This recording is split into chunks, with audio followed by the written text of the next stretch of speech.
Hello folks, welcome back. In this lecture, I'm going to create a new job that is for second demo project, but that code is not yet available in our GitHub repository. So we need to push our code into our GitHub repository, then only we can build it from the Jenkins, because Jenkins can able to pull the code from the source code management.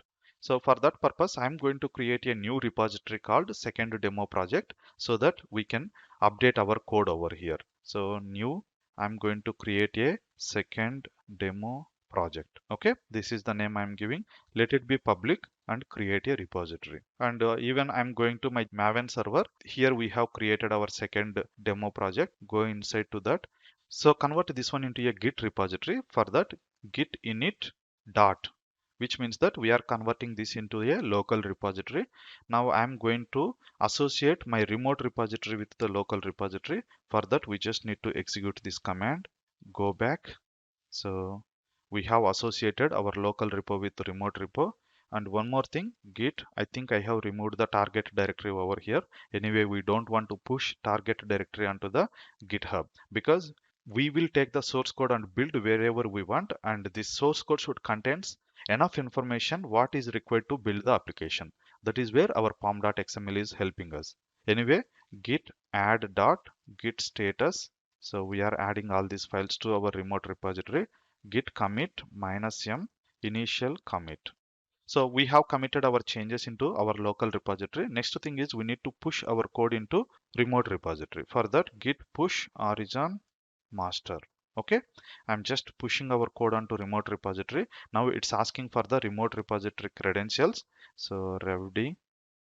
Okay, so I have committed my changes. Now if I go and refresh, I could able to see our code over here. Once our code is here, it is very easy to build from our Jenkins server. Just to take the URL of our remote repository, go back and create a new item. And this time, second demo project, I'm naming it, and Maven project. Go here and restrict this to run on specific system, that is Maven build server. Next thing, Git. Usually we name it as a agent or client.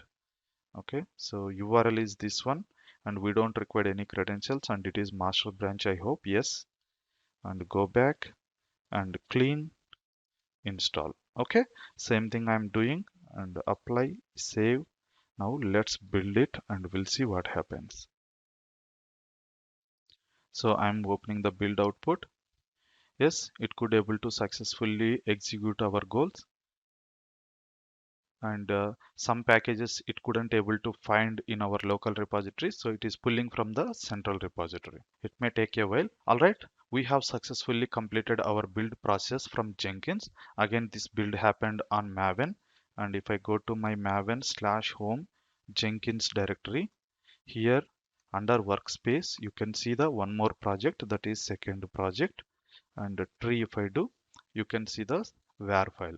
So this var file we can deploy wherever we want. This is a web application. Again, we have a Tomcat server, right? We can deploy it onto the Tomcat server, but that can be done through the Jenkins. We don't do it with the Maven. Maybe I have already covered that in my DevOps project. You can check it out. How does it work? But this is how we can use Maven to do all the build activities. But we don't execute commands directly on the Maven. Once it is set up and working fine, we will be managing Maven with the Jenkins. I hope it has given a clear idea how to work with Maven as a developer and as a DevOps engineer.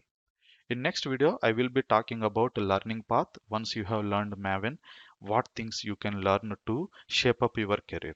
That we are going to discuss in the next lecture. Thanks for watching and see you there.